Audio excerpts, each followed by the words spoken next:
Muy buenas tardes a todos y todas. El Centro de Estudios Constitucionales del Tribunal Constitucional, bajo la dirección general de la expresidenta del Tribunal Constitucional, magistrada Marianela Ledesma Narváez, les da la más cordial bienvenida a la transmisión virtual del ciclo de conferencias constitucionales. Esta tarde nos acompaña la directora académica del Centro de Estudios Constitucionales, doctora Candelaria Quispe Ponce, y el destacado doctor Leonardo García Jaramillo, profesor e investigador de la Universidad EAFIT de Colombia. Y por supuesto, ustedes, señores, señoras, profesionales, jóvenes y adultos que nos siguen a través de las plataformas virtuales y a los que nos ven a través de Justicia TV, el canal del Poder Judicial. A continuación, invitamos a la directora académica del Centro de Estudios Constitucionales, doctora María Candelaria Quispe Ponce, para las palabras de bienvenida y la presentación del doctor Leonardo García Jaramillo. Adelante, doctora Candelaria Quispe. Bien, muchísimas gracias, Efren. Muchísimas gracias en primer lugar a mi colega y querido amigo, el doctor García Jaramillo, y quisiera empezar destacando su generosidad por una cosa. En Barcelona es ya más de medianoche y ha tenido la generosidad, repito, de estar con nosotros. Muchas gracias. Bien, muy buenas tardes con todas y con todos los participantes de esta ya cuarta conferencia del ciclo de conferencias Constitucionalismo Dialógico, la ciudadanía ante la justicia constitucional. Como había señalado en la conferencia inaugural a cargo del doctor Roberto Gargarella y enseguida en la conferencia a cargo de los profesores Roa y Estamile, y en la tercera conferencia a cargo del profesor Roberto Niembro y Sabrina Ragone, el objetivo de este ciclo de conferencias es mapear el estado actual de la discusión teórica sobre el constitucionalismo deliberativo. Asimismo, tiene la pretensión de analizar los rendimientos prácticos e institucionales que al interior de este paradigma se han venido planteando con la finalidad de contribuir a superar los problemas que aquejan las democracias latinoamericanas. Para cumplir con este objetivo y cerrar este ciclo con broche de oro, el día de hoy contamos con la participación del profesor Leonardo García Jaramillo, que, como había señalado, nos acompaña desde, además, la hermosa ciudad de Barcelona. El profesor Jaramillo hoy aparcó su compleja agenda para brindarnos una conferencia titulada Lecciones y potencialidades de un activismo judicial deliberativo. Pues bien, saludo con mucho gusto a nuestro conferencista, el doctor García Jaramillo. Le doy un agradecimiento especial. Muchas gracias por estar con nosotros el día de hoy en Perú. Hoy, evidentemente, de forma virtual, pero esperemos que muy pronto tenerlo de forma presencial.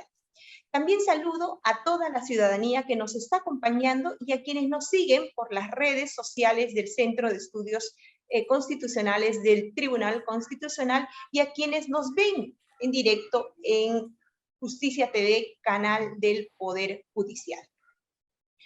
La conferencia del día de hoy está dividida en dos partes. En la primera parte tendremos la ponencia del profesor Jaramillo por 30 minutos. La segunda parte está destinada a responder las preguntas que los participantes formulen vía chat. El profesor García Jaramillo tiene 30 minutos que esperemos le alcance yo he estado en algunas de sus conferencias y realmente son apasionantes, entonces esperemos que esos 30 minutos sean suficientes, aunque siempre nos quedamos con ganas de escucharle más. Sin más preámbulo, iniciamos la conferencia del profesor Jaramillo. Sin antes señalar que, profesor Jaramillo, la magistrada Ledesma Narváez, principal impulsora de este ciclo de conferencias, le hace llegar un saludo especial. Bien, el profesor García Jaramillo, como lo ha dicho ya mi compañero Efren, es profesor e investigador del Departamento de Gobierno y Ciencias Políticas de la Universidad de AFIP Medellín, Colombia. Es autor, entre otros libros, de Constitucionalismo Deliberativo, estudios sobre el ideal deliberativo de la democracia y la dogmática constitucional del procedimiento parlamentario y activismo judicial y dogmática de los márgenes de acción, una discusión en clave neoconstitucional. También el año pasado nos ha regalado con una producción maravillosa la biografía intelectual de Ronald Dworkin.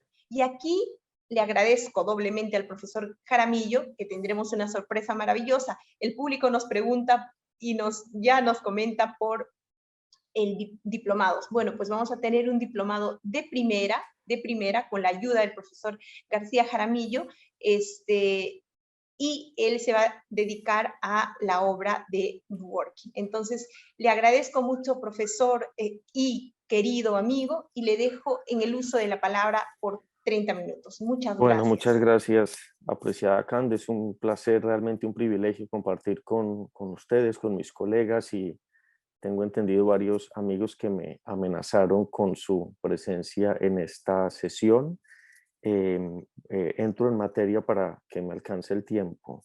Este es un título que yo estoy ahora adelantando mi doctorado en la Universidad Pompeu Fabra bajo la dirección del profesor José Juan Moreso, y digamos que tengo un tema de tesis que proviene, sin que me ponga yo aquí con, digamos, planteamientos derivativos sobre mi biografía intelectual, pero digamos que Colombia tuvo, como es bien sabido, un proceso, sobre todo durante la primera y segunda conformación de su Tribunal Constitucional, de bastante activismo judicial y de bastante innovación, digamos. Digo primera y segunda porque en la tercera y posteriormente ha habido fundamentalmente una tecnificación y una consolidación de líneas jurisprudenciales, digamos, ya creadas. Entonces hubo como un momento que es el que creo yo relevante por varias razones. Mi principal preocupación e interés es analizar el activismo judicial de cara a lo que llamo muy tentativamente la transformación de los consensos morales de la sociedad, y ya voy a explicar qué es eso. Este título digamos, no es el título de la tesis, pero uso una figura que es el entimema, que ya voy a explicar qué es, porque me parece que explica bien respecto de conceptos complejos, difusos. Uno de ellos es neoconstitucionalismo, aunque no me voy a meter en ese, como diríamos en Colombia, berenjenal, ¿no? Pero creo que activismo judicial también es otro. Y la pregunta es si es posible y relevante superar esa connotación peyorativa que voy a entrar a explicar en un momento. La figura del entimema, a mí me gusta mucho la definición etimológica, que es la que ven en la diapositiva, y la gráfica la explica muy bien. La gráfica es una mujer que tiene en sus brazos un casco de motocicleta. Ahí no se ve bien abajo, pero dice: ayer volvió a nacer, y se ve en el casco el golpe, el accidente que tuvo su hijo, pero que se salvó por llevar el casco. Cuando uno ve esa imagen, esa figura representa bien lo que significa un entimema. Ahora, la explicación es la siguiente. Todos los que nos formamos en facultades de cuño más bien tradicionalista y formalista, aprendimos hasta la saciedad lo que significa un silogismo jurídico. Un silogismo jurídico, un entimema es una forma de razonamiento similar, con la diferencia de que en el entimema una de sus premisas se omite de plantearse porque ya está presente en el, digamos, en la mente del que recibe el mensaje, ya la tiene construida. Eso pasa sobre todo con conceptos, como estoy utilizando el concepto activismo judicial, que son, por usar una categoría muy conocida, conceptos esencialmente polémicos. Y una de las razones de la naturaleza polémica, la polemicidad del activismo judicial, creo que compartimos todos esta hipótesis, es que es un concepto con una carga peyorativa, digamos, dominante o muy importante. Eso viene del contexto anglosajón. Ya voy a dar un par de hipótesis que estoy construyendo, digamos, de por qué viene ahí. Entonces, la figura del entimema me parece apropiada para explicar la connotación del activismo judicial inmediatamente referido a un cierto tipo de juez que fundamentalmente aplica, ya lo voy a explicar mejor, pero para cerrar esta primera introducción diríamos que fundamentalmente aplica el derecho, pero tiene en cuenta sus concepciones morales subjetivas y no tiene problema, digamos, en vulnerar, en irrumpir funciones y competencias de otras ramas del poder público. Mi afirmación, conforme al título que acabo de presentar, es que es posible, primero, y que no solo es posible, sino que es relevante, toda vez que el activismo judicial es un concepto que, aunque difuso, digamos, es un concepto que se utiliza mucho, que se ve constantemente en la prensa, es decir, no solo una comunidad epistémica como la jurídica o la constitucional en particular, sino la comunidad jurídica en general. En muchos países, yo estoy enfocado fundamentalmente en el tercer mundo y los invito a quien le interese, por ejemplo, mirar en la India, en la India sobre todo, pero en Sudáfrica y en Colombia, en México, en Perú, por supuesto, que es un concepto que los jueces, los magistrados, los estudiantes, los profesores, digamos lo que se denomina comunidad de práctica o comunidad epistémica, digamos, tienen presente como parte de su léxico jurídico político. Entonces es posible, esa es mi defensa, y yo creo además de eso que es relevante por su utilidad, ¿no? Planteo el concepto en inglés y en español cuando me refiera al concepto en el contexto anglosajón y cuando me refiero al concepto en el contexto, digamos, iberoamericano. En el contexto anglosajón, el concepto judicial activism es un concepto, como planteo ahí una cita, pero puedo traer muchas otras, que es inherentemente peyorativo, es decir, el concepto fundamentalmente se entiende de manera peyorativa. A mi juicio, en América Latina heredamos, digamos, o recibimos esa inercia que proviene desde el origen del concepto en el año 47, que lo voy a mencionar ya brevemente, pero además de eso, creo yo que por cuenta de la jurisprudencia de la Corte Constitucional y algunos otros ejemplos que pueden identificarse de otros países, es un concepto que tiene como la cabeza de Jano, digamos, una cara peyorativa, negativa, en donde el juez activista usurpa, transgrede y es ilegítimo fundamentalmente porque hace aquello para lo cual no tiene funciones y competencias. Tal. Pero además una versión, digamos, apreciativa o apologética, en donde se trata de un juez recursivo, un juez valiente, un juez creativo, que es un juez que utiliza todas las herramientas del derecho para procurar una transformación social, yo diría ahí por ahora. Entonces yo creo que ahí estarían como los dos bloques de esta versión, digamos, no peyorativa, también está presente en el contexto anglosajón, pero es mínima, Sobre eso yo estoy usando una metodología en mi tesis que se denomina Begriffsgeschichte, historia conceptual, de un historiador alemán, Reinhard Koselleck, que estudió con Gadamer. No me voy a detener en eso en este momento, pero ese método me permite, digamos, como no solo revisando literatura especializada, sino, por ejemplo, prensa, discursos, artículos no especializados, entre muchas otras fuentes, construir el uso que una comunidad hace de un determinado concepto. Y este es un hallazgo, digamos, que tengo de la investigación que he venido haciendo en estos 2 años de doctorado. El concepto lo acuña un historiador muy reputado, Arthur Schlesinger, en un artículo que publicó en la revista Time. O sea, no fue un artículo académico. Yo escribí un pequeño artículo que está en la prensa, disponible en internet, un poco donde cuento el origen y la trayectoria del artículo. Me parece muy interesante y por eso planteo ese cuadro, porque las tesis, digamos, originarias del activismo judicial él plantea el concepto de activismo judicial y lo acuña, no lo origina. Esta es una distinción un poco sutil, pero relevante, que se aplica a muchas otras cosas. No necesariamente quien acuña un concepto es quien lo origina, que a veces se tiende a asociar indebidamente esta cuestión. Él reconoce que lo había oído de un colega suyo, pero él, con la publicación en esta revista y con la polémica que generó el artículo, sobre todo en la descripción caracterológica que él hizo de los magistrados de la Corte Suprema en ese momento, generó mucha polémica. Uno de ellos incluso amenazó con denunciarlo por difamación o por alguna cosa de estas a Schlesinger por ese artículo. En fin, me parece interesante que ya en el año 47 él establece digamos una contraposición entre ambos modelos, o diríamos ahora filosofías judiciales, activismo judicial y autorrestricción judicial, que es, digamos, como planteamos hoy el debate. Entonces me parece primero como muy visionario y relevante retomar, sin ser originalista, pero digamos a la fuente donde se acuña el concepto, para tratar de ver explicativamente cuál ha sido el poder suyo para explicar y entender, digamos, la realidad alrededor del concepto. No voy a leerlo, pero digamos ahí me interesa del concepto activismo la idea de la proactividad, ¿no es cierto? Y la idea de realizar una concepción, digamos, de bien social o de bienestar social, mientras que en el otro lado, digamos, la autorrestricción estaría mediada fundamentalmente por la cuestión del respeto a las instituciones con legitimidad democrática. Los jueces activistas, esta es, digamos, una paráfrasis que hago de mi traducción de ese artículo, pero no es amañada, digamos, es lo que dice el texto.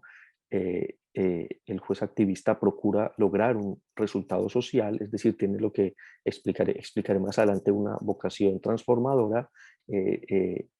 Hay una crítica, de hecho Schlesinger dice que él, luego de explicar el activismo y la autorrestricción, se decanta más por un modelo de juez restringido y no activista, es decir, a pesar de que él no elabora muy bien conceptualmente ambas ideas, pero digamos él se decanta por una idea de un juez que se autorrestrinja.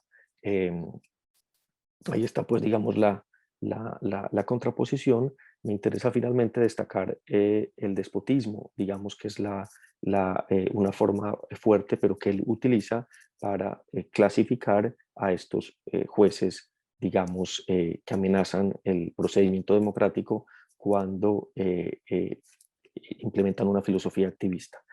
Él se imagina un diálogo entre los defensores y detractores del activismo judicial. Entonces, digamos, no lo voy a leer, pero ahí estaría como, reitero, esto es del año 1947 y creo yo que si no hubiese yo dicho esto en este momento, alguien lee esto y ve el cuadro anterior y podría perfectamente pensar que es un fragmento de un debate entre, no sé, García Amado y Atienza, o García Amado y Moreso actualmente, o con Gargarella y Bayón, o sea, los que defienden, digamos, como dos posturas frente al control judicial de constitucionalidad.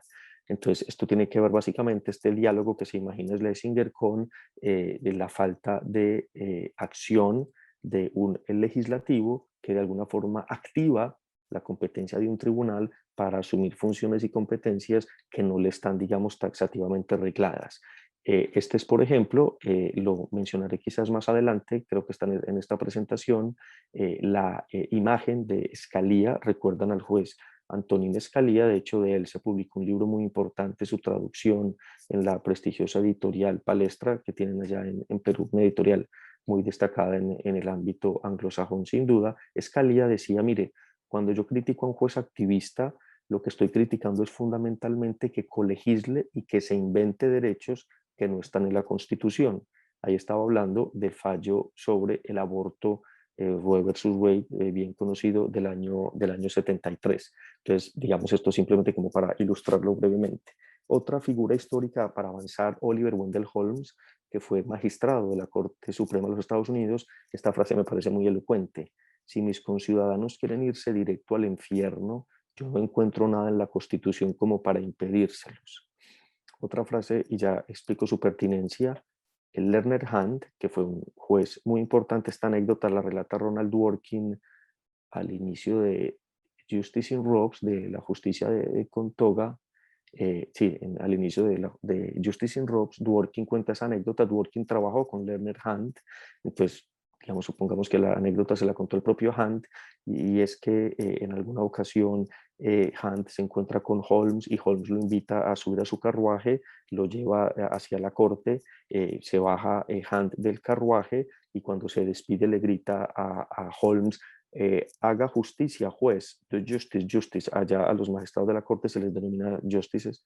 haga justicia, juez, que hay un poco un juego de palabras como se ve evidentemente, y Holmes hace devolver el carruaje y le responde a Hunt, ese no es mi trabajo, y se va. Entonces dice Dworkin algo así como, y se va Holmes dejando atónito al pobre Hunt hacia un lugar donde supuestamente no se hace justicia, es decir, la Corte Suprema. Y eso se contrapone con una metáfora bien conocida de John Elster, el profesor escandinavo que trabaja en Estados Unidos, John Elster, de Ulises y las sirenas, en donde fundamentalmente las personas en situaciones de calma y serenidad en una constitución se atan las manos para que luego cuando haya turbulencias, digamos, populistas, demagogas, autoritarias incluso, eso permita, digamos, como que la voluntad originaria quede protegida, fundamentalmente los derechos. Ya voy a conectar esto con lo pertinente para mi presentación.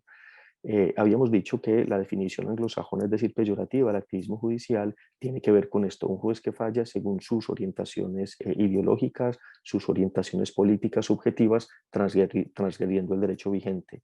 Y a mi juicio, entre muchas manifestaciones en el ámbito anglosajón, encuentro esas 5 que planteo ahí.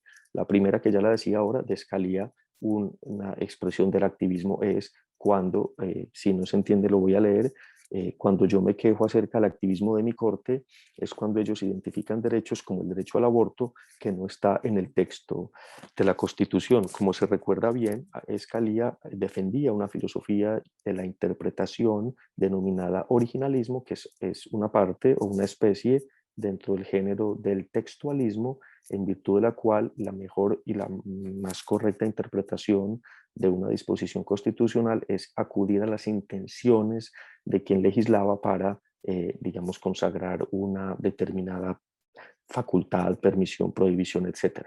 Segundo, invasión de otras funciones de las ramas del poder público. Tercera, ignorar un precedente, por supuesto, vinculante. Alejarse, este es un factor muy importante por el cual se critica a los jueces, comillas, activistas en el ámbito anglosajón, en Estados Unidos fundamentalmente, y es que se alejan de un modelo decisional previamente establecido, y porque deciden, digamos, con motivos adicionales para alcanzar ciertos fines. Es también un criterio, digamos, que se plantea ahí. Ahora bien, yo me pregunto como hipótesis, la primera vez que presenté este tema en un seminario que me invitaron mis colegas amigos de Constitucional en la universidad, que dije el profesor Saiz ahí en la Pompeu Fabra, me decían, bueno, ¿cuál es la...? Y no encontré realmente, entonces aquí estoy intentando dar una respuesta. A mi juicio hay 2 hipótesis que explican contemporáneamente, históricamente habría más, pero yo me quiero quedar, digamos, con por qué hoy sigue siendo, por qué hoy continúa una inercia peyorativa del concepto de activismo judicial, y creo que hay 2 razones. La primera es que el concepto activista se asocia un poco, la figura del entimema se asocia al activismo proselitista, al activismo, digamos, y por eso pongo ahí la carátula de un libro en donde activistas se reconocen personajes como, por los que están ahí algunos que se identifican fácilmente, pero la imagen más conocida podría ser Martin Luther King o podría ser Catherine McKinnon en el feminismo, que son personas que utilizan el activismo como se utiliza, digamos, a nivel social, a nivel político, pero no, que es algo, por supuesto, que riñe con la figura del activismo judicial o de la función jurisdiccional, digamos, de la naturaleza de la función judicial en razón al carácter, a la naturaleza autoritativa del derecho. Entonces, a mi juicio hay una asociación, es decir, el concepto de activismo judicial, en el concepto de activismo judicial pesa más el término activista por su naturaleza política que el concepto judicial por su naturaleza, digamos, jurisdiccional, por su naturaleza autoritativa. ¿Por qué? Por los usos. Eso no tiene, a mi juicio, ninguna otra explicación, y es el uso que se le da al concepto, en donde se piensa un juez no puede ser como Martin Luther King o no puede ser como Catherine McKinnon, digamos, y hacer lo que hacen ellos, digamos, tal. Esto sale de alguna conversación informal con un profesor de Yale que ahora está en NYU, Kenji Yoshimo, y el profesor Yoshimo me decía que él cree que hay una asociación automática e inmediata entre quienes usan el concepto de activismo judicial con el liberalismo, es decir, otra vez la figura del entimema, es decir, cuando se le acusa a alguien o se le señala a alguien, peyorativamente hablando, de que es activista, se le está diciendo fundamentalmente que suscribe la filosofía liberal, y porque esto implica una lectura, digamos, peyorativa, porque el concepto liberalismo contemporáneamente, bien se sabe, ha venido adquiriendo, digamos, una connotación peyorativa, el concepto liberalismo. Ahora bien, esta asociación a la que hacía referencia al principio es una asociación correcta. Si uno mira los momentos, digamos, paradigmáticos del activismo judicial, pensemos en el ejemplo más fácil, la Corte Warren en los Estados Unidos, que es una corte que duró del año 53 al 69, cuyo presidente era Earl Warren. Pues los precedentes que se reivindicaron en ese momento, lo mismo en Sudáfrica, lo mismo pensemos en el tema de vivienda, el ejemplo más inmediato en Sudáfrica, o en la India, el derecho fundamental al agua, la prohibición de sustitución constitucional, entre otras cuestiones, fueron derechos adoptados bajo la filosofía activista, que son derechos que reivindican el paradigma liberal en lugar de un paradigma, digamos, conservador o formalista. Hay ejemplos, por supuesto, pero creo yo que la mayoría están ahí. Lo relevante de esta asociación, para terminar, digamos, la hipótesis que quiero plantear de por qué, además del activismo judicial, en la versión, digamos, proselitista del término activista, se sigue entendiendo hoy de manera peyorativa, es esta, que decía al principio, y acá encontré una idea de Ronald Dworkin en una conferencia en donde él efectivamente dice que hoy nadie, ningún político, por ejemplo, y en particular ningún candidato a la presidencia de los Estados Unidos se afirmaría liberal, dice Dworkin en una conferencia muy interesante que se titula hay posibilidad de verdad en la interpretación, que está en YouTube, la recomiendo, es una conferencia brillante, me gusta mucho, y ahí dice esto pues, y cuenta como una anécdota, y es que tiene en su biblioteca un libro que se titula ¿Cómo hablar con cómo hablar con un liberal if you must? O sea, si usted tiene que hacerlo, si le toca hablar con un liberal, ¿cómo hablar con un liberal? ¿No? Aquí, digamos, una nota al pie de página, esto no lo alcancé a traducir, esto lo saqué de otra conferencia que había presentado, en donde me parece importante explicar qué significa liberal, porque no significa lo mismo en Estados Unidos que en Inglaterra. Cuando se habla de liberal en Estados Unidos, se habla fundamentalmente de un socialdemócrata, de alguien, digamos, adscrito al nuevo liberalismo, a la socialdemocracia, como se llama en la Europa continental, mientras que el liberal, en el contexto inglés, propiamente inglés, significa o alguien que defiende el libre mercado y el liberalismo económico. Por eso algunas veces se habla de un liberal conservador, que eso suena contradictorio, pero no. Tiene que ver con un liberal, es decir, que suscribe principios del liberalismo económico, pero es conservador en términos, digamos, de moralidad, ¿no? Bien, lo que acabo de decir acerca de esta idea de Dworkin de que hoy ningún político se afirmaría, encontré luego está en un libro que es el liberalismo de Catherine Ardot del año 2009, ella pone este fragmento de una entrevista a Hillary Clinton donde le preguntan, ¿es usted liberal? Y ella responde, además con sorpresa, no, yo no soy liberal, yo soy progresista, que es un poco la idea que se tiene del juez activista, un juez, digamos, progresista. Eso me parece, digamos, relevante plantearlo. Esta cuestión, para abordar dos de los puntos sustantivos que quiero trabajar. Esto proviene de la investigación, que fue la tesina de mi segunda maestría, que la profesora Candelaria amablemente mencionó. Está texto completo en internet, la publicó el Centro de Estudios Constitucionales del Estado de Querétaro y está en algunos, albergada en la Corte Interamericana, en el Instituto de Jurídicas de la UNAM, en fin. En esa tesis, usando un concepto de Alexis de la dogmática de los márgenes de acción, yo intenté responder a la pregunta que siempre había tenido sospechas, pero las confirmé en algún sentido trabajando una figura un poco aburrida que a los constitucionalistas no nos gusta, que es la figura de los exhortos de la Corte al Congreso, a la presidencia. La pregunta mía era si la Corte había sido tan activista en sentido peyorativo como se le critica, es decir, si había tomado decisiones que irrumpen, que vulneran, que se entrometen en las competencias de otras instituciones del poder público.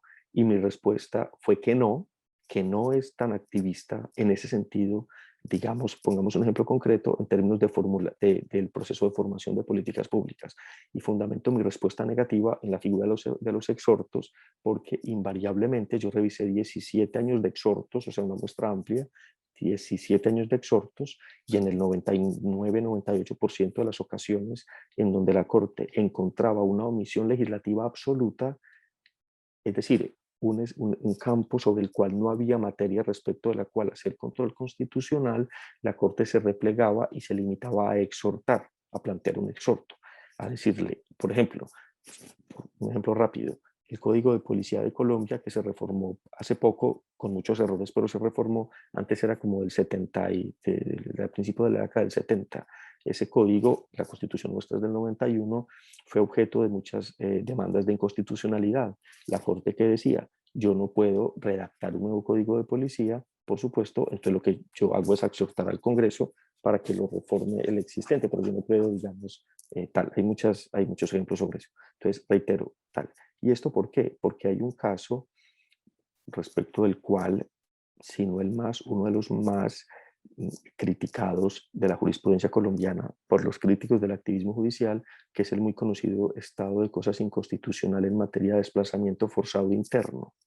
Una sentencia de CPA muy interesante. Esa sentencia, a mi juicio, no representa un ejemplo de activismo en sentido peyorativo, porque ahí no había una omisión legislativa absoluta, sino una omisión legislativa relativa. Es decir, ya había leyes, ya había decretos, es decir, las mayorías, si se quiere dar un argumento, digamos, de objeción contramayoritaria, las mayorías, el Parlamento, el presidente, ya habían expedido normas para atender a la población desplazada. Lo que encontró la Corte es que era un amasijo desordenado y que no se había, digamos, adoptado su mandato por desidia legislativa, ejecutiva, etc. Entonces lo que la Corte llegó fue como a ordenar un poco las cosas, pero lo hizo, como lo diré un poco para terminar la presentación, en clave de activismo dialógico. O sea, en vez de tomar proactivamente las decisiones en audiencias públicas y en una sala de control a la implementación de la sentencia, digamos, trató de ser un actor más como en el aparataje, reconociendo que no era ella la que tenía que resolver el problema. Ahora bien, dicho sea de paso, nota al pie de página, no comparto el optimismo de otros analistas, de otros académicos. Hay un libro muy interesante, por supuesto, del profesor César Rodríguez y la profesora Diana Rodríguez, que se titula Cortes y Cambio Social, pero yo no comparto el optimismo. Digamos, el subtítulo de ese libro el subtítulo de ese libro es Cómo la Corte transformó el problema del desplazamiento forzado interno en Colombia, y si uno mira, digamos, estadísticas e indicadores, la intervención de la Corte no modificó, no transformó, no mejoró, por razones no atribuibles a la jurisprudencia, a la sentencia, por supuesto, sino que el desplazamiento forzado interno es la consecuencia de un conflicto armado interno que continúa en Colombia. Digamos, un ejemplo mejor para explicar cómo la Corte transformó mediante un activismo dialógico un caso particular, hubiese sido, pues en ese entonces no se había adoptado, pero para trabajarlo hoy, que yo lo estoy haciendo en mi tesis, es el tema de la salud. La intervención de la Corte ha mejorado indicadores, digamos, tal, pero no me quiero quedar ahí. Para ir cerrando, digamos, mi tesis, lo que quiero plantear, diría esto: para entender las condiciones de posibilidad del activismo judicial en democracias constitucionales, concibo o planteo una serie de presupuestos. El primero, que me parece poco contencioso, es que la democracia como forma de gobierno implica el liberalismo como doctrina política.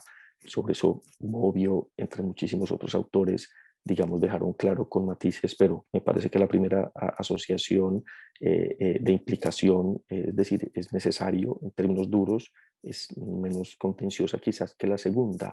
Creo que hay buenos argumentos para defenderla igual, y es que la democracia constitucional no implica cualquier tipo de liberalismo, sino un tipo de liberalismo de naturaleza igualitaria, es decir, Rawls, es decir, Dworkin, es decir, Sen, es decir, Nussbaum, es decir, autores, digamos, que han trabajado respecto de las dos ideas que están al final de la diapositiva, que explican, aquí estoy haciendo una síntesis, digamos, de la línea jurisprudencial colombiana acerca de lo que significa la transformación del modelo ideológico del Estado de Derecho al modelo del Estado social y democrático de derecho, que eso implica, digamos, una intervención de la Corte de manera más proactiva de las instituciones del Estado, no solo en preservar derechos negativos, sino también derechos, digamos, positivos, típicamente los derechos sociales.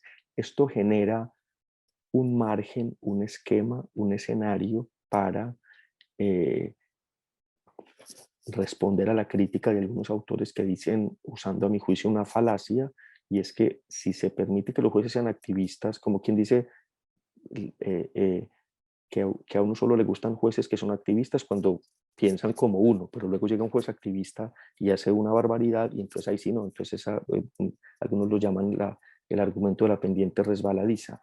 Entonces yo diría no tanto, porque la moralidad y la axiología de la democracia constitucional y del Estado constitucional genera un marco dentro del cual se desarrolla el activismo, es decir, qué tipo de decisión judicial nos acerca más a cumplir el ideal normativo y prescriptivo de estos modelos de democracia y de constitución. Uno que se adopte de una forma y otro que se adopte de otra. Un poco, voy a ver si más adelante avanzo un poco en esta idea. Un argumento que retomo para fundamentarla es, por supuesto, el liberalismo dworkiniano, porque a pesar de que se inscribe en el paradigma liberal igualitario conjuntamente con Rawls, le plantea una crítica muy importante a Rawls que yo creo que es fundamental, digamos, en el Estado constitucional, y es cómo entendemos la idea de neutralidad del Estado liberal en el marco de la democracia constitucional, porque uno pensaría un Estado liberal debe ser neutral en el sentido de no intromisivo, con perspectivas del buen vivir, cosmovisiones del mundo, etc. Es decir, un Estado no neutral violaría la autonomía, podría ser incurrir en paternalismo y eso sería algo que negaría incluso conceptualmente el liberalismo. Entonces Dworkin dice, tenemos que entender de manera diferente lo que significa neutralidad en el Estado constitucional respecto de cómo lo entendía, digamos, Rawls, entre otros autores. Y yo creo que esta es la línea que siguen Martha Nussbaum, entre otros, cuando trabajan el tema de las capacidades como titulaciones fundamentales. Y por supuesto que el Estado se tiene que mostrar neutral, como lo digo ahí, explicándolo muy brevemente, muy sintéticamente, frente a unos factores, pero eso no implique que no deba articularse, involucrarse activamente en adoptar medidas, proveer, digamos, recursos, etcétera, para la mejoría de condiciones de vida, de la sociedad. Bien, hablando de un marco para dar esta discusión, reitero, el Estado constitucional y la democracia constitucional implican el liberalismo igualitario. Una pregunta muy relevante es qué concepto de derecho implica el Estado constitucional para que el activismo judicial no pueda hacer cualquier cosa, para que el juez no pueda hacer cualquier cosa dentro del margen discrecional que le da la Constitución. Y creo que el autor que mejor explica esta cuestión es Alexi, con su concepción no positivista del derecho, que está aquí explicada de la manera más sintética que puedo, y es el derecho tiene una dimensión real o fáctica, básicamente el principio de legalidad, pero también tiene una dimensión ideal o crítica que tiene que ver con la corrección moral, es decir, la aplicación del derecho en su propio concepto implica una, digamos, perspectiva acerca de la moralidad, y sobre esto un poco iré para terminar más adelante.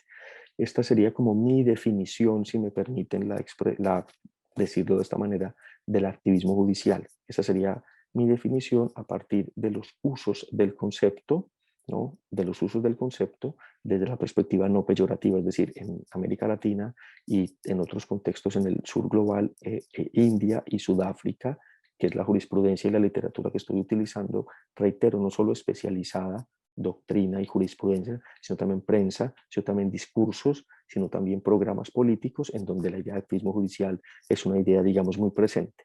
Entonces, si me permiten, voy a leer esta definición.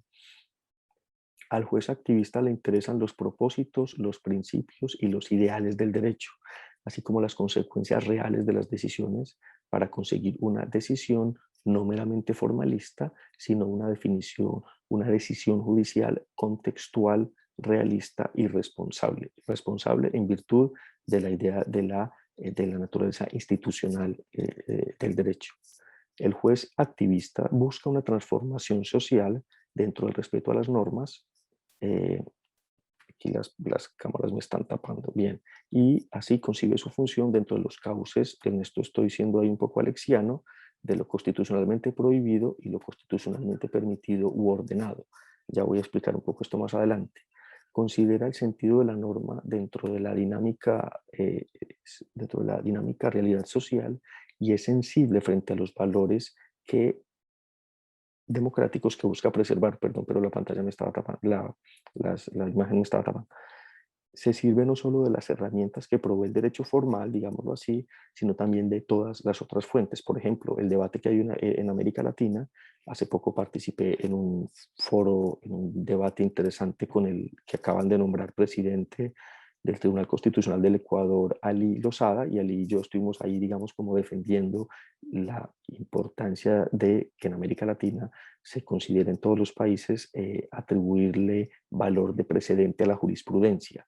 Entonces ahí, digamos, utilizar el precedente como fuente no necesariamente eso implica activismo, pero digamos que estaría enrutado en esa idea, el derecho internacional, el derecho comparado, etc. Bien. Aquí tengo una radiografía, una síntesis, digamos, del juez activista, el juez autorrestringido respecto de estas variables en la columna izquierda. Teoría de la interpretación, modelo en esto, digamos, estoy siendo muy, ahora lo voy a explicar mejor, pero estoy siendo más impresionista como pintor que realista. Son como unos brochazos, digamos, que espero ver una imagen más o menos coherente de lo que quiero decir. El juez autorrestringido y el juez activista, su teoría de la interpretación, su modelo decisional, su concepto de derecho, la defensa de su fórmula política, esto es muy importante, el modelo de democracia y, digamos, la orientación política, por supuesto, porque el juez activista y el juez autorrestringido ambos tienen ideología política. Está más que demostrado y más que documentado y probadísimo que el juez conservador que dice que aplica la ley, como dicen en Estados Unidos, follow the law, seguir el derecho o aplicar la ley solo para honrar la voluntad de los que la redactaron, están por supuesto partiendo, digamos, de una perspectiva digamos, formalista, conservadora en el sentido de preservadora del statu quo. Yo, para terminar, les voy a pedir un segundo porque debo trasladarme para no molestar a mis compañeros de piso. Entonces voy a moverme un poco, un minuto, por favor.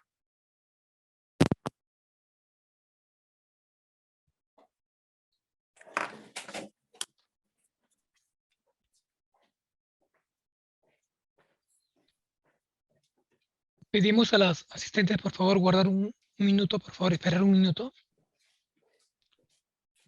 En tanto, nuestro conferencista, el doctor García Jaramillo, se ubica en otra ubicación.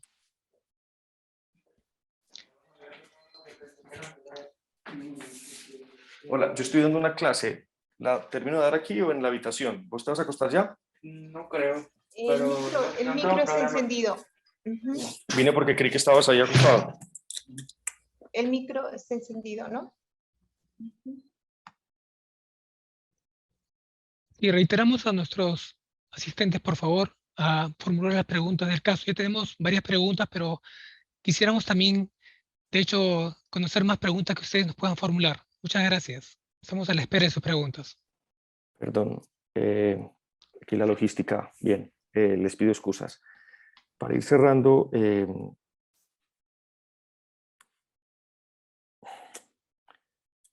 perdón un segundo. Esto aquí me había quedado.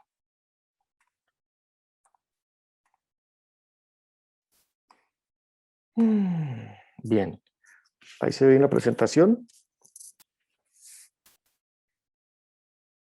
¿Se me escucha? Perfecto, todo bien. Sí, todo perfecto. Adelante. Listo. A mi juicio, habrían como una serie de condiciones de posibilidad, lo que llamo así el activismo judicial.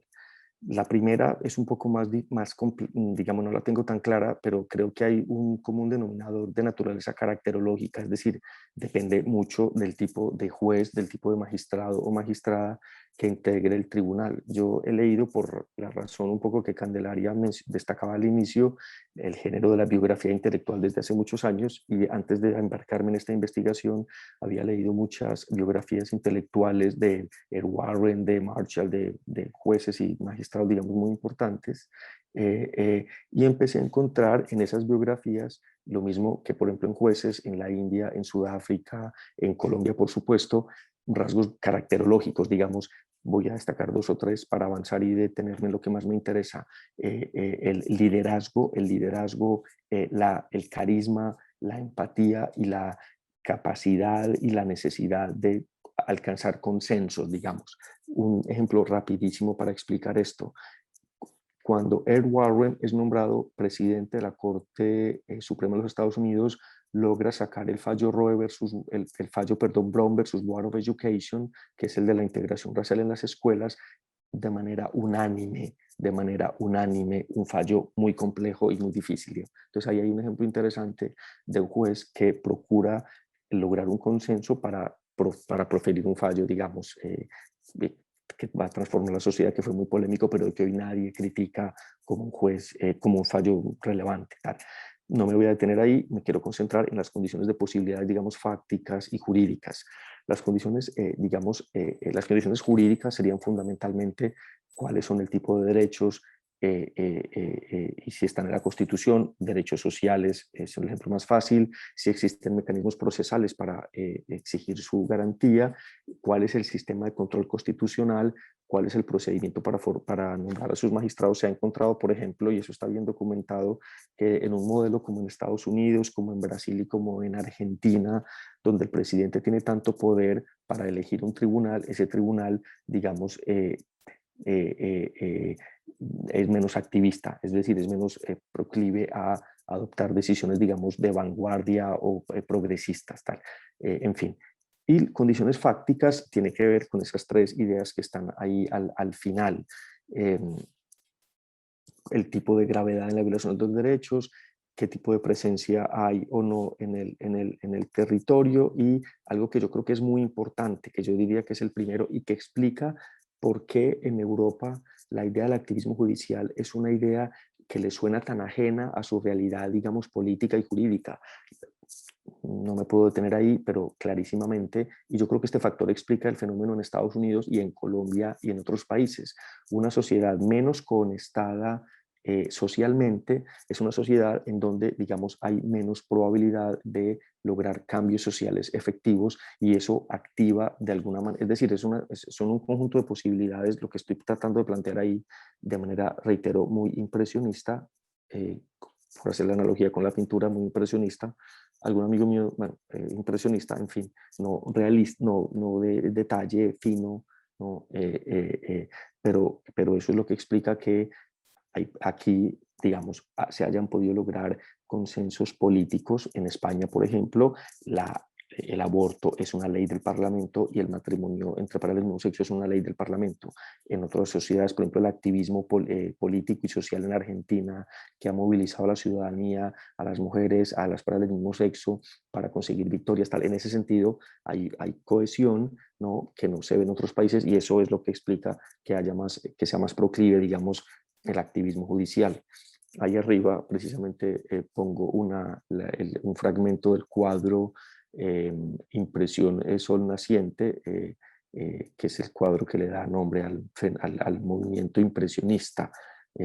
Un poco lo que estoy tratando de hacer ahí, poco por eso quiero conocer sus observaciones y sus críticas que me van a servir para la tesis, y con esto voy cerrando. Algún colega, querido amigo Andrés Cervantes de Ecuador, me preguntaba en algún seminario, bueno, hay que generar un modelo, su tesis debería generar un modelo para explicar cómo identificar una sentencia activista, Antes de dar 2 o 3 hipótesis al respecto, diría lo siguiente. Primero, no existen tipos puros, llamémoslo así, de activismo. Hay sentencias, como pongo ahí en la diapositiva, típicamente activistas: Brown versus Board of Education, derecho fundamental al agua, derecho fundamental a la vivienda, desplazamiento, salud, en Colombia aborto, eutanasia, matrimonio igualitario, etcétera. Sentencias, digamos, como típicamente activistas. Pero no existe, hay que diseccionar, hay que hacer una taxonomía más fina para entender en qué grado, en qué dimensión son activistas las decisiones.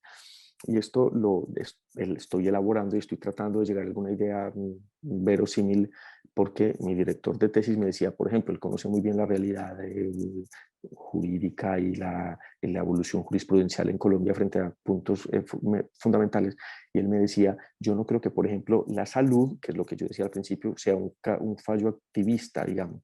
La Corte, la línea jurisprudencial, el derecho a la salud está en la Constitución. Entonces yo decía, no es activista en el sentido de que la Corte se haya sacado la salud del sombrero, digamos, como se lo sacó el del aborto, por ejemplo, en Roe versus Wade del 73, incluso liberales, incluso Ruth Bader Ginsburg, mujer liberal, progresista, tenía reparos con el fallo del aborto. Si a alguien le interesa, eso lo digo más adelante.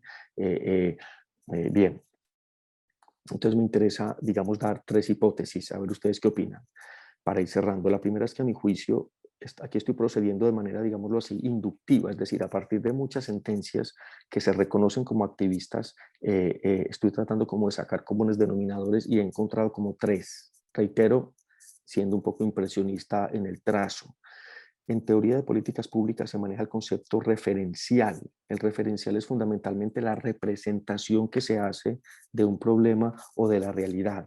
Yo encuentro, y es fácilmente identificable en las sentencias activistas, que en los obiter dicta, que en la fundamentación, pero sobre todo en los obiter dicta, en la primera parte, hay un tono, no es el mismo tipo de sentencias de la Corte como cuando se realiza control constitucional frente a otras materias. Digamos, hay más sensibilidad, hay lo que llamo, hay un tono empático, una carga emotiva, hay adjetivos, se cambian los nombres de las personas y se relata su situación, ¿no?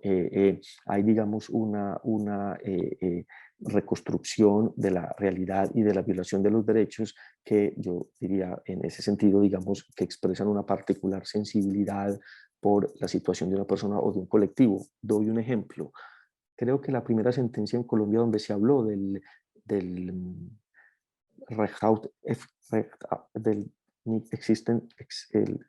existence minimum de la jurisprudencia que nos venía, la jurisprudencia constitucional alemana, el derecho al mínimo existencial, el derecho al mínimo vital, el derecho al mínimo vital.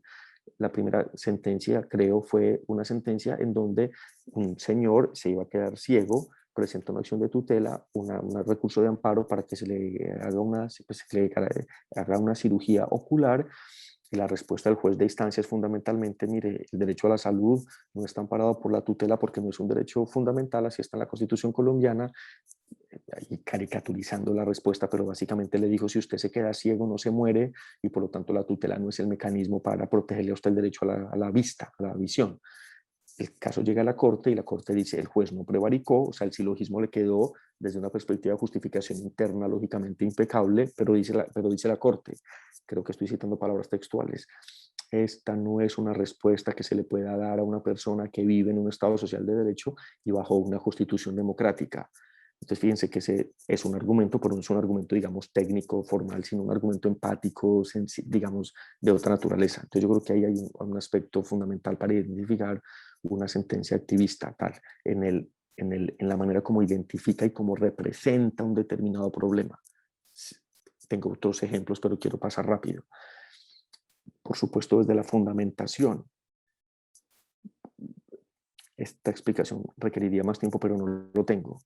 Entonces diría lo siguiente: las constituciones contemporáneas tienen disposiciones de naturaleza moral. Cuando se habla de una disposición ius fundamental, como la que dice autonomía, libertad, igualdad, dignidad, honra, se requieren teorías morales para interpretar lo que manda, lo que establece el derecho en esa determinada disposición, es decir, para transformar en norma esa disposición.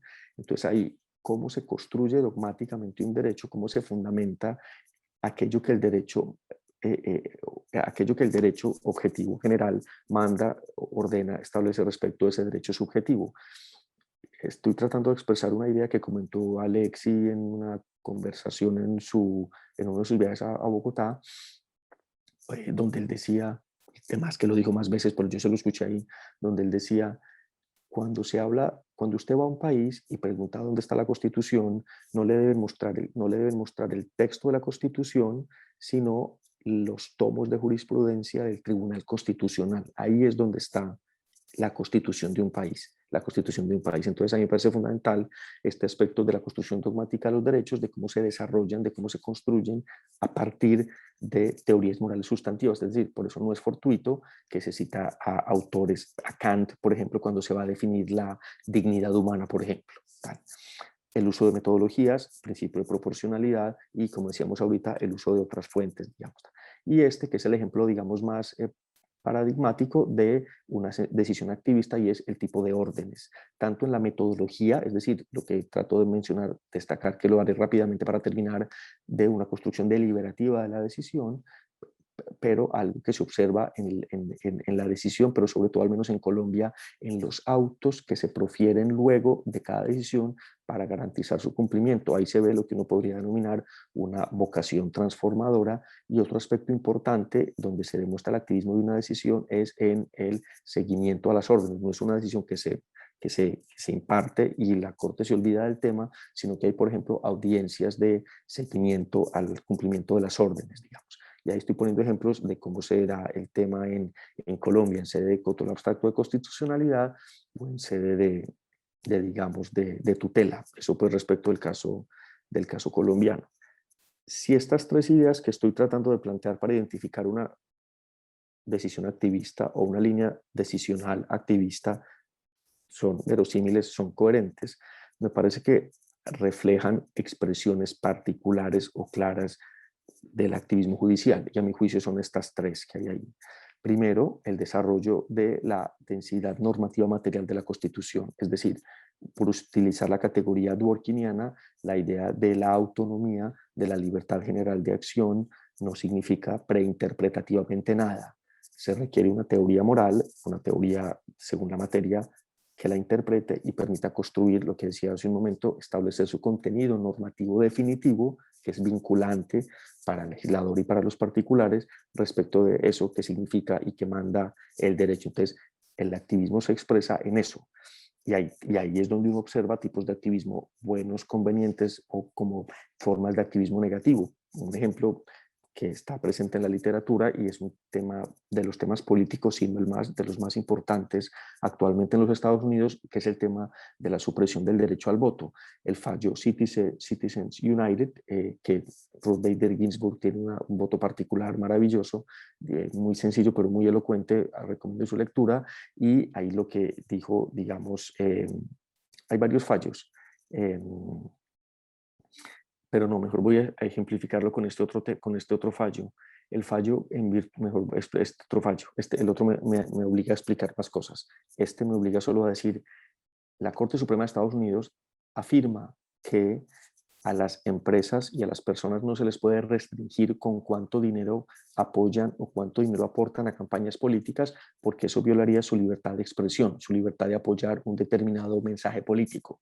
Entonces la Corte viene, quitándole las restricciones. De los primeros casos fue Buckley versus Valeo, y el último, ahora llega, y lo menciono, en fin, lo importante es el argumento, y el argumento es: la Corte Suprema extiende el derecho a la libertad de expresión para cobijar esa acción, que podríamos decir que por los efectos que genera está volviendo la democracia un botín del que más dinero tenga, que pueda apoyar a más candidatos y pueda tener mayor voz su, digamos, expresión política, mayor voz su discurso político. En el contexto del desarrollo de la densidad normativa, es decir, de aquello que, porque esto suena un poco farracoso, puede ser densidad normativa material de la Constitución, libertad general de acción, autonomía, intimidad, dignidad, honra. Eso tiene una densidad normativa que tiene que ser desarrollada. Para ese desarrollo se requieren teorías morales, teorías, etcétera, para establecer lo que el derecho manda. En ese contexto se encuentra el desarrollo de, o más bien la creación de derechos fundamentales innominados. Como decía ahora, el derecho al mínimo existe, al mínimo vital en Colombia, la dignidad humana, que de un conjunto de disposiciones dispersas por la Constitución, la Corte Constitucional crea un derecho fundamental que ha sido muy importante, no solo como derecho subjetivo, sino como estándar de control constitucional. La judicialización de la política, un caso muy conocido en América Latina, y la constitucionalización del derecho, es decir, cómo la Constitución irradia, modifica, irradia, ¿no? En el sentido de la irradiación, no solo las leyes, los decretos, las ordenanzas, sino incluso, yo pongo siempre el ejemplo de la última norma en un sistema jurídico político podría ser el manual de convivencia de un colegio, ¿no? Y la Constitución llega hasta allá para decir, por ejemplo, que si a una mujer que queda embarazada la expulsan del colegio, como dicen muchos manuales de convivencia, pues la Constitución llega desde arriba, desde la cúspide de la pirámide, ¿no? Hasta el manual de convivencia, decir eso es inconstitucional, ¿no? Que una mujer la expulsen del colegio porque queda embarazada, tal cosa. Bien. Digamos, aquí no me puedo detener por cuestión de tiempo, pero quiero llegar a un esquema que es el que desarrollo en este libro de dogmática de márgenes de acción, que es cuál es el escenario, el espacio para ejercer el activismo judicial, digamos. Y es el espacio generado por lo que Alexis llama lo constitucionalmente imposible, que es lo que prohíbe la Constitución, y lo constitucionalmente necesario, que es lo que ordena, en el espacio que genera, y eso es lo que con lo que yo trato de representar la idea en virtud de la cual se entiende, a mi juicio, de manera medular, de manera cardinal, el activismo judicial en el Estado constitucional, que es el tema de la, digamos, de la naturaleza institucional del derecho, ¿no? El juez activista no puede burlar, no puede irrumpir, no puede vulnerar, etcétera. Y este escenario es el que genera la Constitución a partir de estos marcos, digamos. Lo discrecional es esto, lo constitucionalmente posible.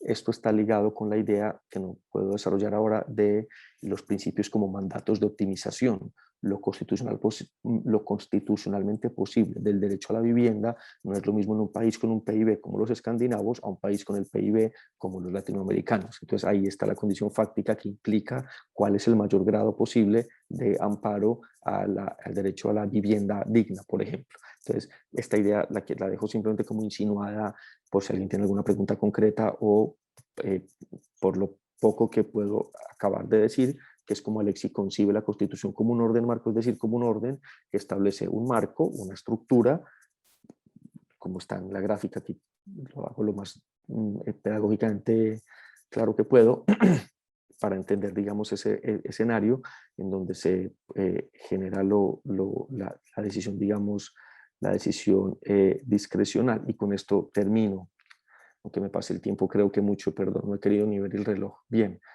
¿qué significa activismo judicial deliberativo? Ya lo decíamos ahora, el tema deliberativo tiene que ver fundamentalmente con la metodología, con el procedimiento en virtud del cual se adopta una decisión con vocación transformadora. Arthur Schlesinger tiene una frase que a mí me gusta mucho y es: no quisiéramos hacer del activismo la filosofía rutinaria de un tribunal. Eso lo dice Schlesinger, eso lo dice Ruth Bader Ginsburg y lo dicen varios autores, digamos, no conservadores, por decirlo así, progresistas, que defienden versiones de activismo, pero es una cuestión, digamos, excepcional, es subsidiaria, es, digamos, remedial. Subrayo ahí la palabra comprobada porque, como está más documentado, no solo la legitimidad, una pregunta para mí muy importante es cómo un tribunal construye autoridad pública, porque esa autoridad pública está reflejada en la legitimidad. Hay ciertos temas respecto de los cuales un tribunal necesita de más legitimidad para que la decisión sea cumplida, digamos, y esto es un tema muy interesante y complejo. Y gaseoso, digamos. Hay una investigación reciente que se hizo relativa a por qué la Corte Suprema de los Estados Unidos no derogó, no declaró inconstitucional la ley de salud conocida como Obamacare. Y hay unos artículos, eso no se va a poder comprobar, excepto alguien filtre de la sala plena de la Corte Suprema, unos artículos que muestran que el presidente de la Corte pensaba votar, digamos, o terminó votando a favor de Obamacare terminó votando, a pesar de que tenía críticas por el tema de cómo hubiese sido recibida esa sentencia. Digamos, no había obviamente argumentos muy potentes que exigieran su inconstitucionalidad, entonces en ese margen dijo sería muy perjudicial para la legitimidad de la Corte que derogue Obamacare, y por eso vota el presidente Roberts con la mayoría que salvó Obamacare. Y un argumento similar lo escuché recientemente en el fallo muy polémico sobre el aborto en la Corte Suprema también de Estados Unidos, donde la magistrada Sonia Sotomayor decía cómo la Corte va a quedar, digamos, de cara a la ciudadanía si permite que la ley del estado de Texas, que era cuya constitucionalidad estaba sometida a análisis, cómo va a quedar la Corte si hace lo que en efecto hizo, que fue que dejó en firme una ley regresiva, digamos, con el tema del aborto en el estado de Texas. Entonces, digamos, para ir cerrando ya, el activismo judicial es una filosofía incremental. Hay una frase de Cass Sunstein de un libro que se llama One Case at a Time, donde él dice los jueces tienen que decidir un caso a la vez, pero, agregaría yo, pero en efecto es incremental, pero sí tiene que hacer lo que Sunstein dice que no, y es construir principios, elaborar a medida que desarrolla un caso a la vez principios sustantivos. Esto lo traigo a colación por un fallo que me genera un ruido y no tengo una posición clara sobre él. Espero llegar a alguna cuando entregue la tesis, que es el fallo del matrimonio homosexual en Ecuador. En Ecuador, el texto de la Constitución expresamente señalaba que el matrimonio es la unión del hombre y la mujer, y el Tribunal Constitucional, de un momento a otro, sin precedentes, sin línea jurisprudencial previa, dice a partir de ahora es válido, es constitucionalmente admisible el matrimonio entre parejas del mismo sexo, a pesar de que, reitero, había una consagración expresa. En Colombia el caso fue diferente porque la disposición del 42 dice que la familia es la unión del hombre y la mujer o de la voluntad consciente y conforme de conformarla, algo así. Entonces esa O implicaría como O desde el propio texto de la Constitución. Sin embargo, el tema de matrimonio igualitario en Colombia se tomó 22, 24 años de intensa jurisprudencia, digamos.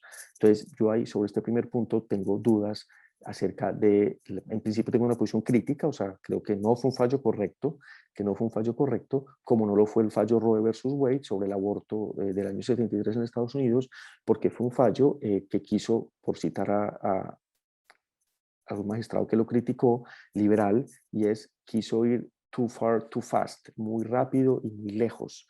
Debió haber declarado inconstitucional esa ley, pero debió haber esperado a que otras leyes llegaran para ir tomando una decisión, digamos, incremental. Entonces, digamos, me parece que ese aspecto es importante en definir y en defender un modelo de activismo judicial deliberativo. Por supuesto que el activismo judicial, respetando el carácter autoritativo del derecho, que decíamos ahora, el carácter institucional, la naturaleza autoritativa del derecho, tiene que respetar la imposibilidad constitucional. Si dice expresamente que no hay pena de muerte o que en este caso matrimonio hombre y mujer, digamos ahí habría un imposible constitucional, como diría Lexi. La figura exhortativa es muy importante porque es la que permite comprobar en una sociedad no cohonestada la desidia y, digamos, legislativa. Entonces me parece que la figura del exhorto, como se demuestra en la práctica, genera, digamos, no solo una construcción dogmática de un determinado precedente, sino, y de manera muy importante, la, digamos, constatación política y en última social, y de que el Congreso no está fallando como debería fallar frente a un tema y que hay una omisión legislativa que está generando violación de derechos fundamentales. Entonces, a la larga, la figura del exhorto permite demostrar que se le llama la atención a una autoridad y no responde, entonces la Corte termina asumiendo una labor, digamos, subsidiaria, ¿no? Y el tema de espacios deliberativos allí donde sean requeridos. Figuras de audiencia pública.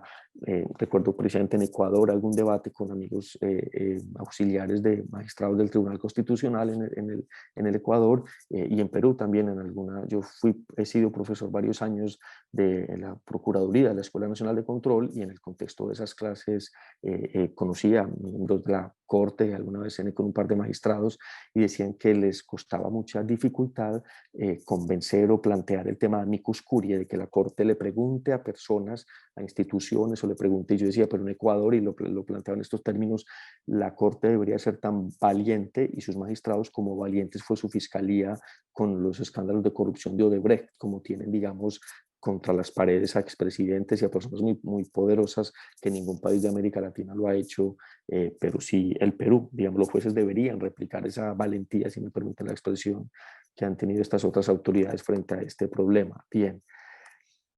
Quiero terminar con esto porque es precisamente lo que, con lo que quería concluir. Reitero las excusas por haberme pasado el tiempo.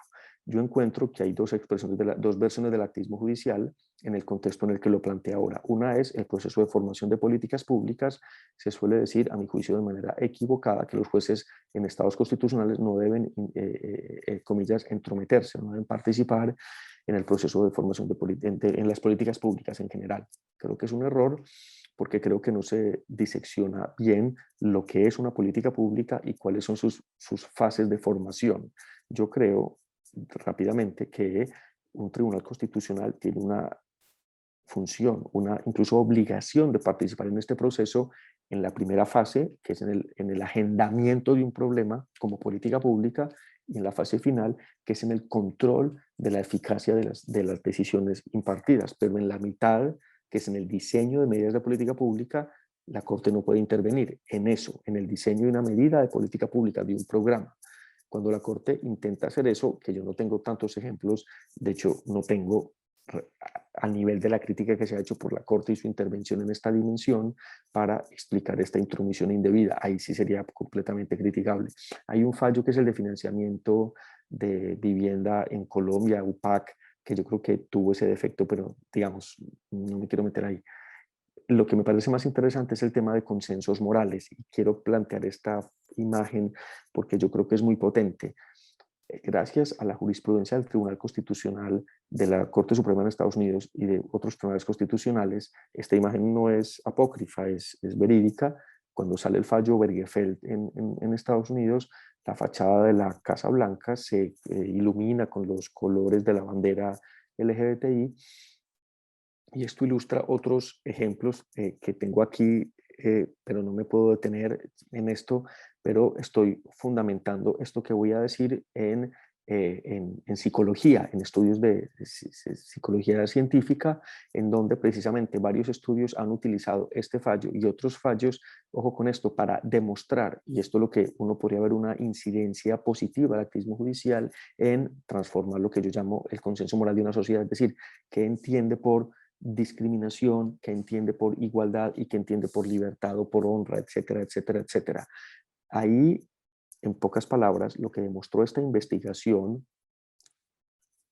con documentación empírica, quiero decir, esta investigación que está ahí en esta diapositiva, lo que demostró es, se hicieron encuestas antes y después del fallo Obergefell sobre matrimonio igualitario en Estados Unidos.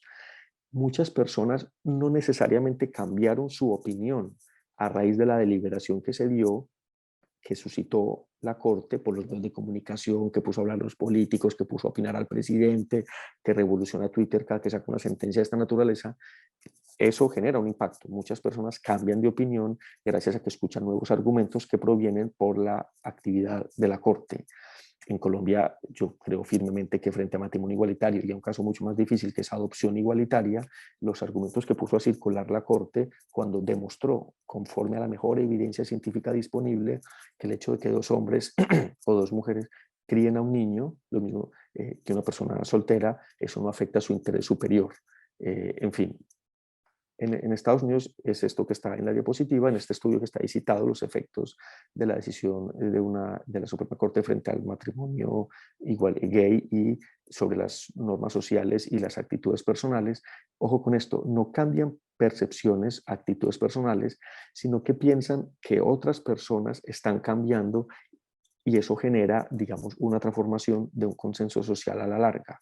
Y yo me pregunto, y con esto cierro, cuando sale el fallo Obergefell y las personas ven la fachada de la Casa Blanca con los colores de la bandera LGBTI, piensan, el más conservador diría, pues para bien o para mal, el mundo está cambiando. El mundo está cambiando y ahora está admitiendo, ahora está, digamos, incluyendo esta figura del matrimonio, etcétera. Entonces, eso hace que yo, en este ejemplo, puede que no cambie mi opinión, mi percepción, mi actitud, pero reconozco que otros las están cambiando, que otros la cambian. Y eso es un potencial del activismo judicial que no se puede, digamos, como cauterizar, como amputar ¿no? Que a los jueces, con mucho respeto por los lectores de Bayón, de Waldron, de Gargarella, de muchos autores, digamos, con matices, por supuesto. Estoy pasando muy rápido, o de Sebastián Linares, que tiene un libro maravilloso sobre la ilegitimidad de la Judicial Review, publicado en Marcial Ponce, en fin, autores muy bien conocidos y muy respetados. Yo publiqué un libro con un profesor mexicano hace varios años, El Canon Neoconstitucional, donde precisamente publicamos un artículo muy crítico de Juan Carlos Bayón, maravilloso, sobre constitucionalismo, en fin, porque queríamos poner a discutir esas ideas con las que no estábamos de acuerdo, pero eran ideas importantes y plantear argumentos muy serios. Pero incluso con el respeto que me merecen estos académicos tan importantes, sería amputar, cauterizar, impedir que una institución tenga la oportunidad de incidir sobre la transformación de la sociedad y sobre el cambio en un consenso moral. Es decir, la sociedad se debe acercar a, como dice la Constitución de Estados Unidos, una more perfect union, una unión más perfecta. ¿Cómo logramos llegar a esa unión más perfecta, digamos? Y eso pasa de manera necesaria por una versión, como he tratado de defender, del activismo judicial. Y a pesar de que se me quedaron algunas cosas por decir, quisiera dejar de hablar ya, agradeciéndoles su atención y su paciencia, y atento por si hay alguna pregunta. Agradecemos la conferencia del doctor Leonardo García Jaramillo. A continuación, ingresamos a la ronda de preguntas de los asistentes. Primera pregunta. ¿El activismo judicial no sería propio del ámbito político y no del judicial? Segunda pregunta. Pero Respecto del permítame yo, activismo... Sí, vamos a formular 3 preguntas para que en ok, un lapso de 10 minutos pueda absolverlas, doctor García Jaramillo. está bien. Segunda pregunta. Respecto del activismo judicial, en su entendido, ¿está acogida por alguna concepción de filosofía del derecho? Tercera pregunta.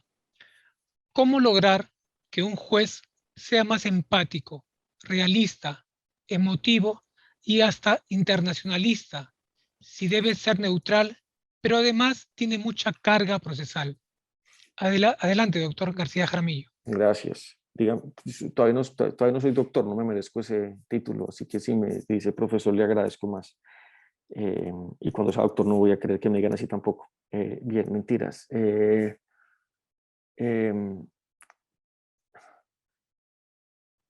Quisiera tratar de unirlas las tres, pero abordan temas muy diferentes. ¿Me recuerda la primera pregunta, por favor?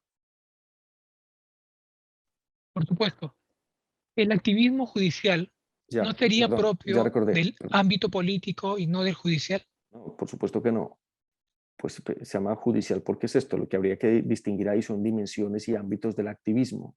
Es más propio del proselitismo y de que alguien salga a la calle a decir estoy a favor, estoy en contra de los inmigrantes, estoy a favor, en contra del aborto, voten por mí para yo llevar este proyecto y volverlo leyes. Esa es una versión del activismo proselitista, pero eso no implica que no pueda haber un ejercicio. Yo asocio el concepto de activismo judicial, estaba en alguna diapositiva quizás, con la figura de la proactividad, es decir, es el juez proactivo en contraposición al juez kelseniano, al juez negativo, al juez que espera, al legislador negativo, al juez que espera una ley para, manifestarse respecto de ella, no es el juez que asume una postura de transformación. Entonces, no, hay dimensiones del activismo, una más proselitista, si se quiere, del ámbito político y social, pero eso no implica que no pueda haber una dimensión política bien entendida, que es lo que estoy tratando de hacer en el ámbito judicial. Me parece muy interesante la última pregunta y lo único que yo diría, y eso pasa, en este momento hay en prensa un libro que estoy publicando con un amigo México, que va a publicar Tirán Leblanc sobre enseñanza del derecho, y lo que tratamos de mostrar ahí es, cuando hablamos de los problemas de corrupción en América Latina, de ausencia de muchos problemas, pensemos en corrupción y pensemos en la calidad de jueces y de jurisprudencia que tenemos, se nos olvida el tema de la formación. Hay muchos problemas, cómo se acreditan los abogados, es decir, muchos problemas en México, diagnosticadísimos, en Colombia, en Perú, en Ecuador, etcétera. Pero se nos olvida por eso. Entonces Marta Nussbaum ha venido escribiendo muchos trabajos, uno se llama Justicia Poética.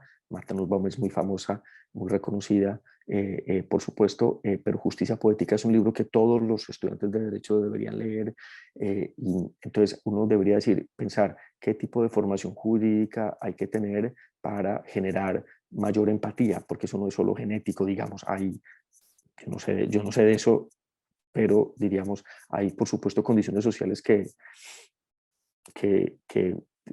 desatan mayores actitudes empáticas, podríamos pensar, pero en todo caso la formación ahí es fundamental.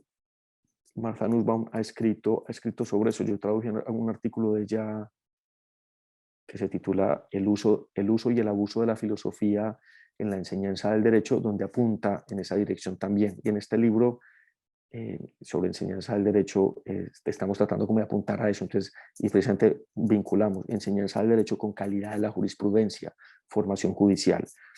Mientras no tengamos una formación jurídica, quiero decir, y mientras no tengamos una formación jurídica que se enfoque en ese tipo de desarrollo, digamos, de competencias, digamos, no, puede ser menos probable que tengamos una mejor calidad. Y hay otros problemas: formación, selección de jueces, lo traté de mencionar rápidamente. Es un problema, digamos, sistémico, por supuesto, no tiene una sola respuesta, pero yo destacaría esos. Ahora bien, yo he participado en alguna ocasión en cursos de capacitación judicial, en donde cuando nos pasaban la lista de objetivos, por ejemplo, queremos que los jueces aprendan el principio de proporcionalidad, ¿no? Y cuando uno hablaba con jueces y ponía ejemplos y trabajaba los temas, pues entonces salían con herramientas distintas entonces ahí hay otra. O sea, yo no tengo el recetario, pero eso está ya bien documentado, y destacaría como estas tres ideas en este momento a nivel de formación, de capacitación y de nombramiento. Yo creo que es fundamental también, porque eso implicaría lo del nombramiento, que un presidente poderoso coopte una institución, y eso termina afectando la calidad de la jurisprudencia porque ralentiza el cambio social, y eso está documentado también. No sé si se me quedó algo por fuera. Muchas gracias, profesor García Jaramillo. Si gusta, le recuerdo la segunda y la tercera pregunta. La tercera creo que la acaba de mencionar. ¿La segunda cuál era? Ya. Respecto del activismo judicial, en su entendido, ¿está acogida por alguna concepción Perdón, de filosofía del derecho? perdón. Es que aquí ya es la 1:30 de la mañana. Sí. Eso justifica mi torpeza, espero. Además, yo me levanto muy temprano y hoy me levanté a hacer deporte a las 5:30. Entonces el día ha sido largo. Pero bueno, yo diría que a pesar de que ni en Alexi, ni en Dworkin, ni en autores de positivismo incluyente, inclusivo, digamos como Coleman o Moreso, han, han defendido expresamente el activismo, yo creo que porque se meten en un berenjenal al que necesariamente no quieren someter sus posiciones teóricas. Yo diría que desde el interpretativismo de Dworkin, incluso de una concepción inclusiva del positivismo, habría una serie de argumentos que favorecerían una acción proactiva del juez. Hasta ahí lo dejaría. Proactiva, cautelosa. Y quiero poner esta anécdota. Cuando yo estaba preparando este libro sobre la biografía intelectual de Dworkin, que tuve la fortuna de hacerle 2 entrevistas largas, en una de ellas, escuchen esto, los que dicen que Dworkin, básicamente con esta idea que se ha entendido muy mal y ha servido en América Latina para ridiculizar y caricaturizar a Dworkin, de la figura del juez Hércules, como si Dworkin no supiera de derecho.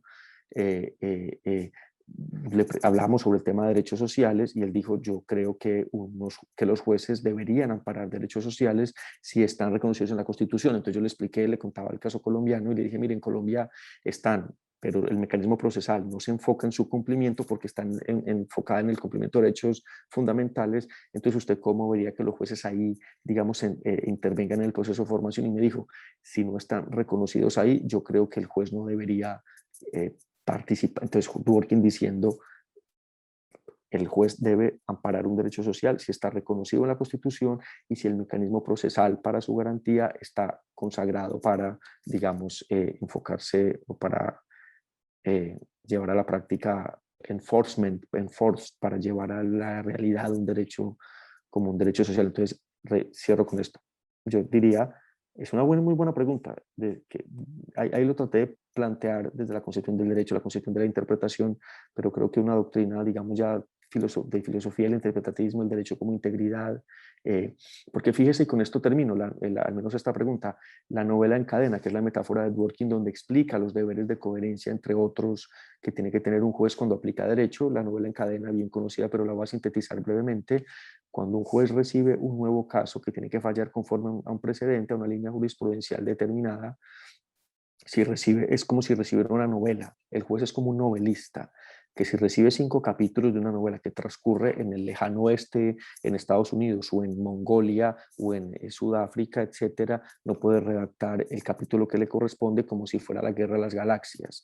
O sea, escribe un nuevo capítulo, crea una narrativa que proyecta, digamos, y desarrolla lo que ya se venía planteando en la novela, pero está circunscrito, contenido, digamos, por el propio precedente. Entonces, en ese contexto yo diría que ahí hay una figura en donde no solo hay una aplicación mecánica del derecho, no, sino una versión que permitiría, y Dworkin, por supuesto, por eso respondería esta buena pregunta. Las tres eran buenas preguntas, pero esta además me sirve para algo que estoy haciendo en la tesis además.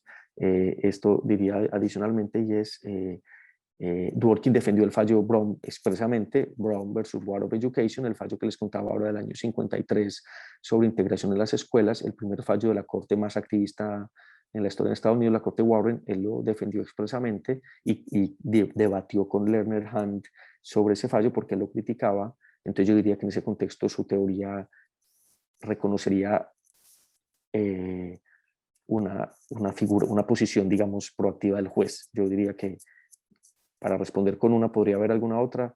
Quiero decir esto, y es que Ferrajoli no es un buen ejemplo. A mí me sorprende, y cada vez me sorprende más, de leer a Ferrajoli críticamente y de discutir acá con sus traductores y con los que conocen su obra. Mi director de tesis es uno de los principales conocedores de la obra de Ferrajoli. Es que en América Latina, con el profesor Atienza, compartíamos esta impresión antes de la pandemia, que vino a un seminario, y es que Ferrajoli está muy mal leído en América Latina porque se suele leer como un autor, comillas, neoconstitucionalista, o como un autor, y Ferrajoli es un autor positivista y formalista. O sea, esa lectura de Ferrajoli como desde la idea del garantismo penal, que es una idea mínima propia del Estado constitucional, digamos, elemental, incluso ligado a la noción del principio de legalidad. O sea, esa no es una idea proactiva. Entonces, yo diría, para añadirle una nota a la pregunta, es decir, Dworkin sirve, Ferrajoli, contrario a lo que muchos dicen, porque he encontrado textos que encuadran a Ferrajoli como un jurista activista y cuyo modelo jurisdiccional propendería, enfáticamente no. O sea, clarísimamente Ferrajoli no es un autor a partir del cual, contrario a una lectura muy estandarizada en América Latina, no es un autor que algún conocedor de su obra, que si no me permite decirlo, no voy a decir su nombre porque me gustaría citar esto, pero él dice, es que Ferrajoli es el Beccaria contemporáneo. Imagínense, uno de los principales conocedores de la obra de Ferrajoli me decía, Ferrajoli es el Beccaria, el Cesare Beccaria, o sea, el que leyó Los delitos y las penas sabe de qué estamos hablando cuando alguien califica a Ferrajoli como un Beccaria, respetándolo y diciendo que como principio de juris no ha hecho nadie nada contemporáneamente en el italo-iberoamericano, en el ámbito italo-iberoamericano sin duda, pero es un autor positivista y formalista que rechaza enfáticamente el activismo judicial contrario a cierta lectura, eso diría. Agradecemos la respuesta del profesor Leonardo García Jaramillo a las preguntas sobre activismo judicial deliberativo. En nombre de la magistrada Marianela Ledesma Narváez, expresidenta del Tribunal Constitucional y directora general del Centro de Estudios Constitucionales, agradecemos la conferencia realizada por el profesor Leonardo García Jaramillo